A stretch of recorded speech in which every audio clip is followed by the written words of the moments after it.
Aquarius, Sun, Moon, Rising, Venus, Signs, or Cross Watchers. Ito yung reading mo for November 16 to 22 or kahit kailan mo mapanood ito.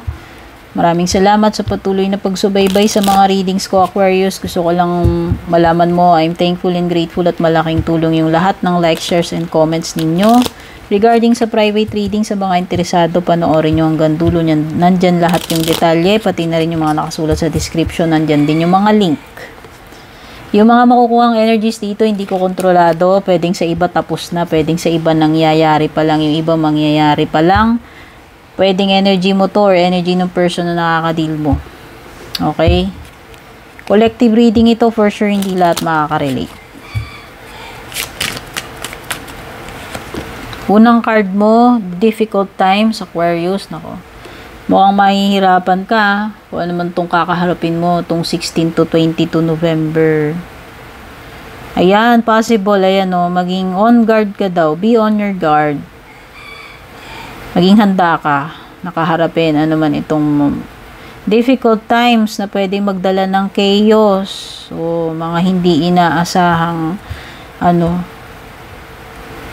challenges. O, pwedeng emotional upheaval din yung maranasan mo. Okay? So, medyo mabigat ito, ha? Mahirap to.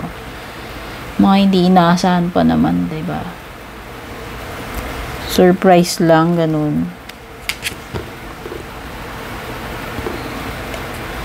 Twist and turns, ayan na nga. Parehong card ng hindi inaasahan to. So, ang lakas nung energy dito ng merong paparating sa iyo na hindi ka prepared. Wala sa plano, biglaan, panggulat.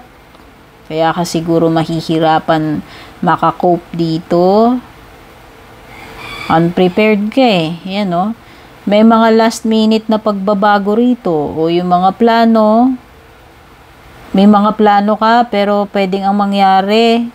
Hindi mo ina-expect. Yung mga wala sa plano mo, pwedeng yun pa yung mangyayari dito, Aquarius, no?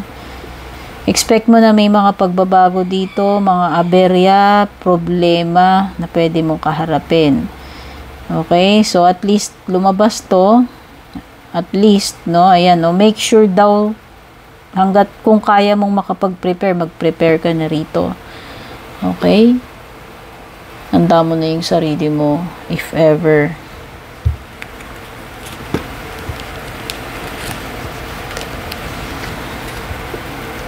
Oh, tough and trying times. Ang hirap naman ng mga cards mo, Aquarius. So, brace yourself. Kasi mukhang may pagdadaanan kang mahirap and biglaan na hindi ine-expect, no? Wala sa plano. Kailangan mo ring maging tough kasi may tough na mga situations na darating para sa iyo and trying times. Ibig sabihin, mahirap.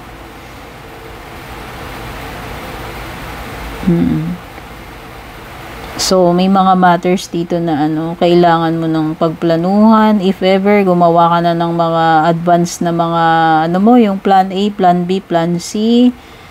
Oo. O, possible din na may mga mahihirap na desisyon na kailangan gawin. Iwasan mo daw yung mga negative people. Okay, iwasan mo yan.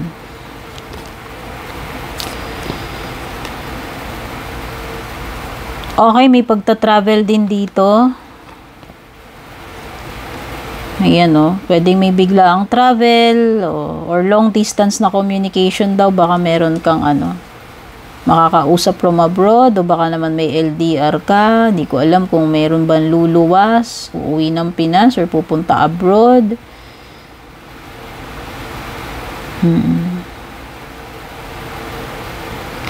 So, nakikita ko dito is long distance communication. Baka makareceive ka ng video call, tawag, galing abroad. May magparamdam sa'yo, may kukontak sa'yo. At yan, itong mga single, sabi yung mga single daw, pwedeng magkaroon ng exciting adventure or opportunity, pwede sa inyo. Okay, basta. Kung single ka, pwedeng opportunity sa love or pwedeng iba naman kung hindi about love, pwedeng may kinalaman sa career ninyo. Oo, ito na siguro yung opportunity or big break na hinihintay mo pagdating sa iyong love life or ano, career.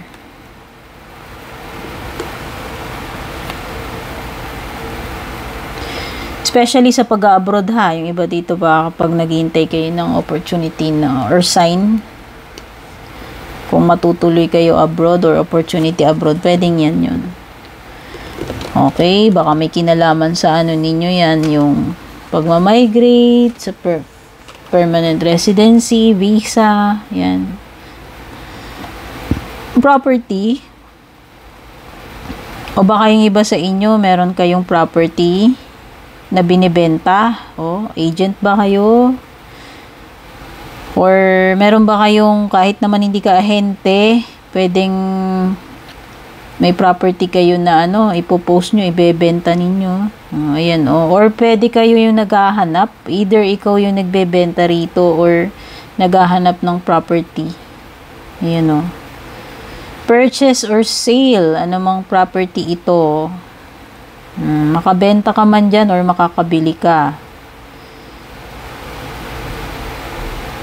Kaya lang maging aware ka pagdating sa transaction mo.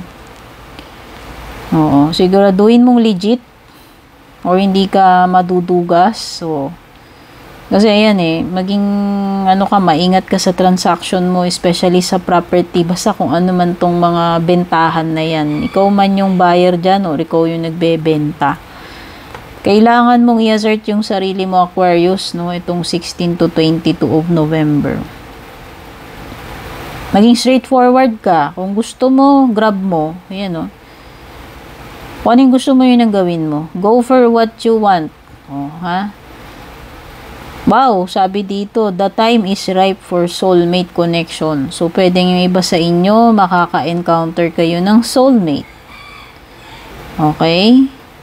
O birth of a child is also likely. O baka may mga baby na ipapanganak. O, whether ikaw yan, yung asawa mo, or loved one, kapamilya, malapit sa buhay mo. Yan, basta may baby pa parating sa family.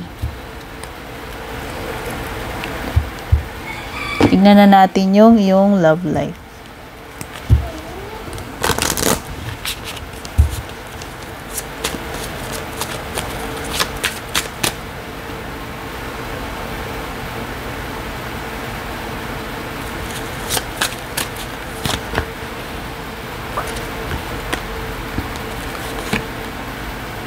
New chapter talaga, Di ba may binabanggit dito kanina about soulmate connection? O baka ito yun. Yung iba sa inyo. Pwedeng ito na yung hudyat. Baka may mamimit kang bagong person. At baka yung mamimit mo na yan, malay mo, yan na yung soulmate na tinutukoy doon. Pwede mong mamit ngayong 16 to 22. O, yung iba magsisimula kayo ng bagong love life. O baka naman may person na kayo na-meet at mukhang ito na nga yung bagong chapter ng buhay ninyo. Whether pagiging single itong new chapter na to or whether meron kang mamimit na bagong person. May LDR talaga rito. Ayan yung binabanggit ko dito about travel. Ayan So, yan. Pwedeng yung iba ka LDR to. Whether na-meet mo na yan, kakasimula nyo pa lang or magsisimula pa lang yung connection mo. Pwedeng LDR. Kaya lang parang may mga card dito na magulo. Ayan nako-confuse. O usually naman pag LDR, yung iba yan ang conflict nila Kasi magkalayo kayo. Diba? So yan. Pwedeng iba dito, pwedeng nakaka-chat nyo pa lang, nagtatawagan kayo, nagvi-video call kayo, pero pwedeng iba, situationship parang palang yan, or wala pang official na title yung ninyo, pwedeng wala pang label, ayan. Okay. So, yan Meron kasi ditong nako-confuse kung ano ka ba talaga para sa kanya, or vice versa. Either siya yung nako-confuse or ikaw dito sa connection na to. Kasi nga mukhang LDR ito. At pwedeng lang. Pwedeng bago lang. O meron ding energy dito nang nagtatry to move on. O baka yung iba dito, yun yung new chapter para sa inyo. O baka yung iba kagagaling lang sa breakup. And then siguro ito yung new chapter para sa inyo. Pero possible din na may ma-meet kasi kayong bagong person eh. And pwedeng LDR. Pero parang no label. Okay. And then magkukos ng confusion sa inyo yan. At meron kang mga hindi ine-expect na outcome tungkol dito sa connection ninyo. Ayan, may ano. Things didn't go the way I planned. Okay? Oh. So, hindi yun yung ine-expect mo, hindi yun yung pinlano mo, pero yun yung mangyayari, Aquarius, no? Yun lang. So, tignan na natin yung iba pang messages para sa iyo.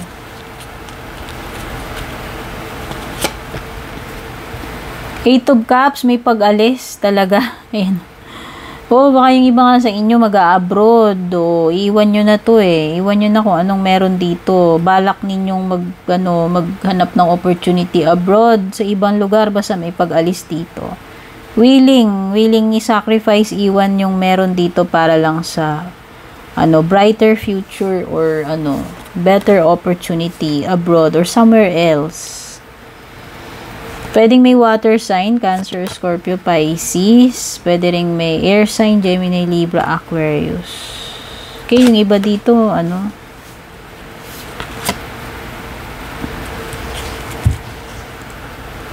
yung iba dito kung baka kayo ay sa medical field like medical practitioner, nurse, doctor, etc. Basta sa medical. Ayan, baka ma-hire kayo. Yun yung indication ng Four of Swords. Ayan. Or baka merong dito, kailangan ng medical attention, check-up, confinement.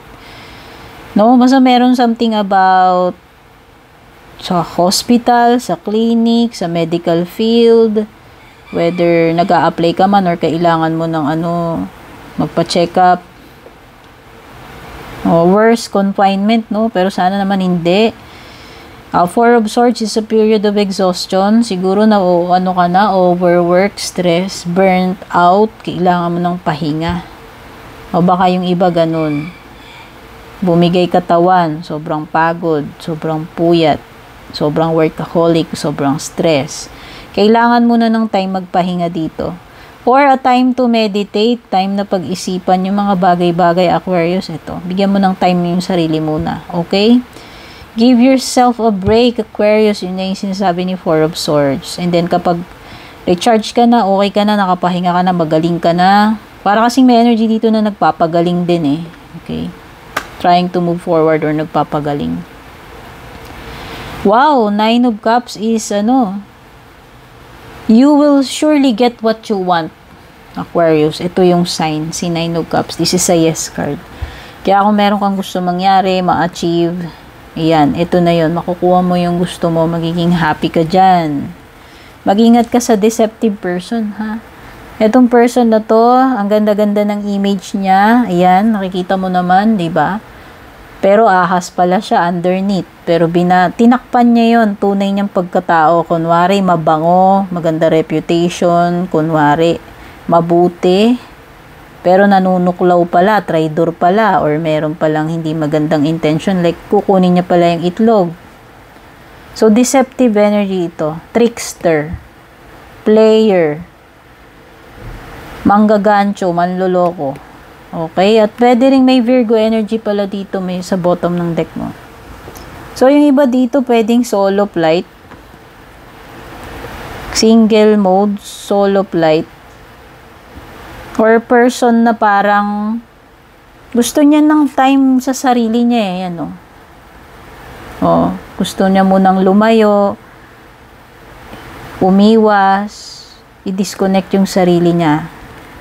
Or pwedeng ikaw na nagso-soul searching ka, kasi Hermit and Four of Swords, parang kang nagso-soul searching dito eh. Nagre-retreat ba? Parang yung ermitanyo. Okay. So, ayan. Ito yung mga energies na na-pick up ko sa Aquarius. Sana makatulong sa iyo to. Take care. God bless. Babush. And kung balak nyo pong mag-book or mag-inquire ng personal readings ko, basahin nyo lamang po itong nakasulat sa screen or yung nakalagay sa description.